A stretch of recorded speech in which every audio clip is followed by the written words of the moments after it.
Hola, ¿qué tal? Bienvenidos a su curso de Introducción al Derecho Penal de la Facultad de Derecho de la Universidad Autónoma de Chihuahua.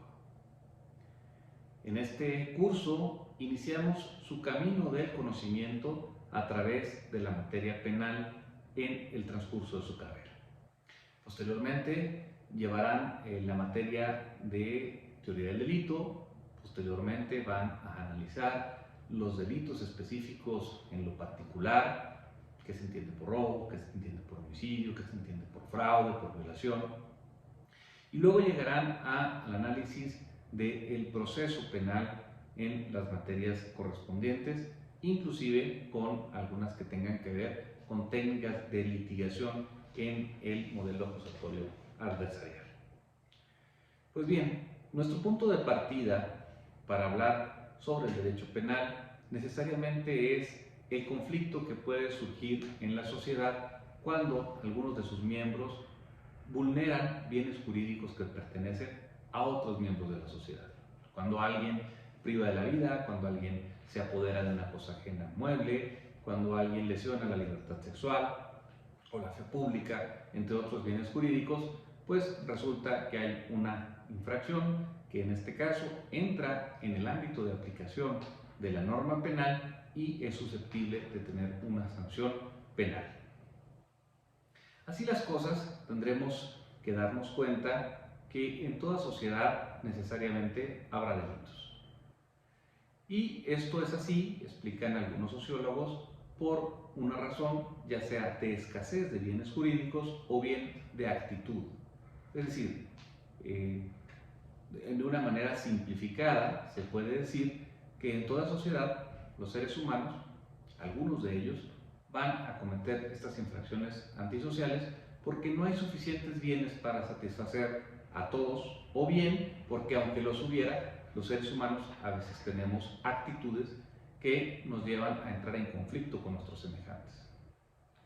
Como esto es una realidad fáctica, es necesario que en toda sociedad existan formas de control social. Estas formas de control social permiten que la convivencia sea posible. Y no necesariamente todas las formas de control social son jurídicas.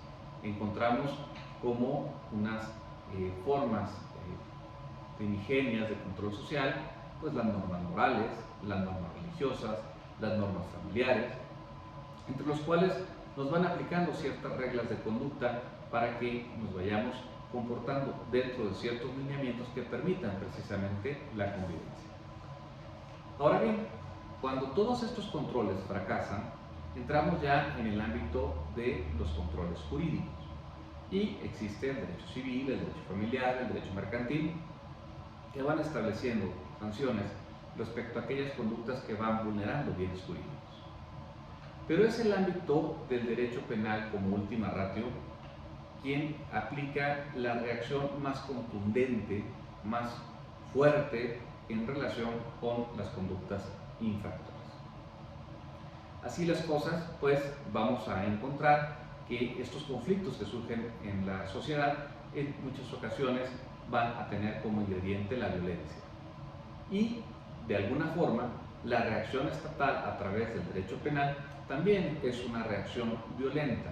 Al final de cuentas, privar de la libertad a una persona, pues implica una cierta dosis de violencia.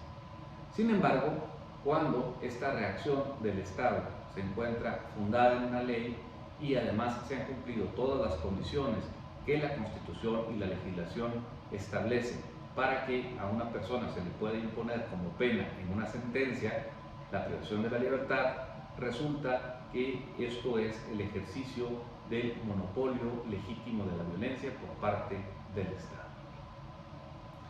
Ahora bien, es importante que en nuestro curso tengamos claro nuestro concepto de derecho penal. En este caso, utilizaremos uno que es muy práctico y según el cual el derecho penal es un conjunto de normas jurídicas que regula el poder punitivo del Estado, conectando al delito como un presupuesto y a la pena como una consecuencia.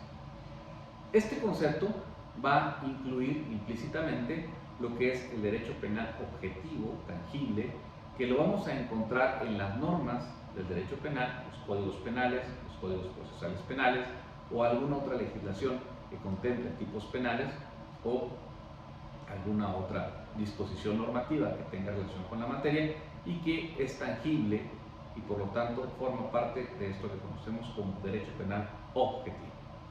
Y por otra parte, el derecho penal subjetivo, al cual nos referiremos más adelante en otro video, en una explicación particular, que contempla precisamente lo que es el derecho del Estado a sancionar. Así las cosas, es también menester que tengamos claro que nuestra materia, el derecho penal, se ubica dentro del derecho público. Es decir, en aquellas materias del derecho en las cuales el Estado actúa provisto de su facultad de imperio, en una relación de supra a subordinación.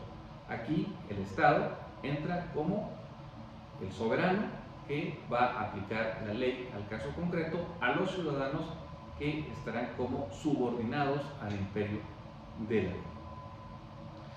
Es importante también que en estos primeros cursos podamos tener una definición concreta y clara de delito, al cual lo vamos a entender como una conducta típica, antijurídica y culpable.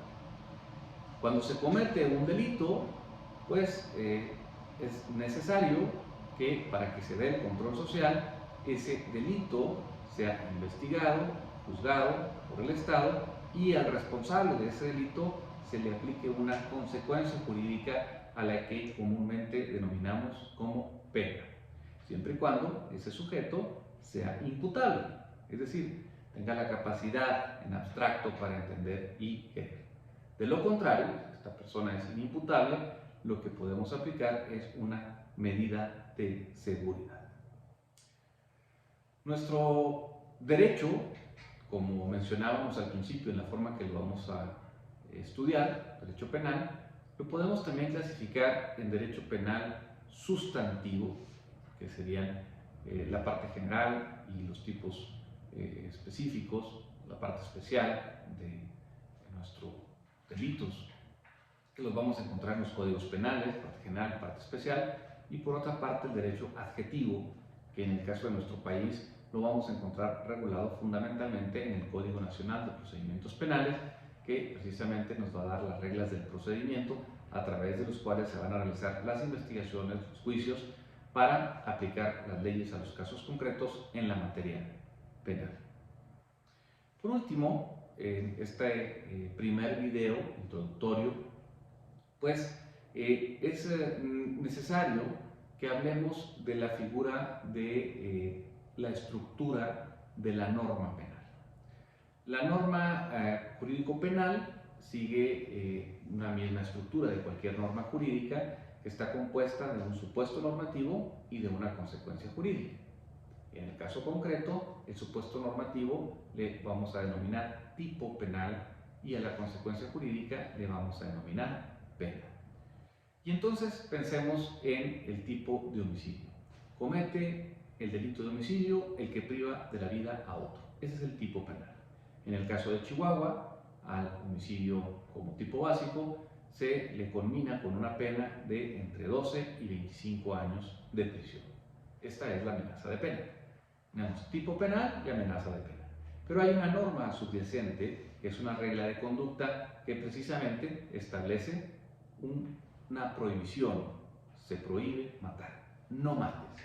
Esa es la regla de conducta que subyace en este tipo penal con esta amenaza de pena. Hay algunas ocasiones en que nuestra norma penal pues, se encuentra incompleta en una clasificación jurídica que se establece por la dogmática, en cuyo caso tenemos que remitirnos a una norma diversa para poder completar esta norma penal. Y así, por ejemplo, cuando se dice al responsable de homicidio en riña, se le impondrá tal pena, es una pena atenuada, pues encontramos que esta norma penal tiene que complementarse con la definición de riña, que por lo general se encuentra también definida en los códigos penales como la contienda de obra comúnmente aceptada. Es decir, este tipo penal con una amenaza de pena que se refiere precisamente al homicidio en riña, pues tiene que ser complementada con la definición de riña que se encuentra también definida por otra norma. Esto de las normas penales incompletas lo podemos considerar como un género, y dentro de este género encontramos en especie las normas penales en blanco, a la cual la mayoría de los autores nos refieren como aquellas normas que para que se complemente el tipo tienen que hacer un reenvío a otra norma jurídica de carácter no penal. El ejemplo más claro en el derecho penal mexicano lo encontraríamos respecto a los delitos contra la salud. Cuando se establecen las penas respecto a las modalidades de posesión, transportación, etcétera, de algún estupefaciente o psicotrópico, pues estos precisamente remiten a la Ley General de Salud para que podamos entender qué vamos a entender por estupefacientes, por psicotrópicos. Es decir, es una ley no penal, en este caso la Ley General de Salud, la que va a complementar el tipo para poder tener un tipo completo. Por eso, a la definición en los artículos correspondientes del Código Penal Federal, en este caso, pues para poderse complementar requiere un reenvío hacia una ley no penal que es la Ley General de Salud. Pues bien, estos y otros temas son los que ustedes se van a encontrar en las lecturas, en las presentaciones de nuestra plataforma, y estaremos atentos a sus dudas para poder contestarlas de la mejor manera.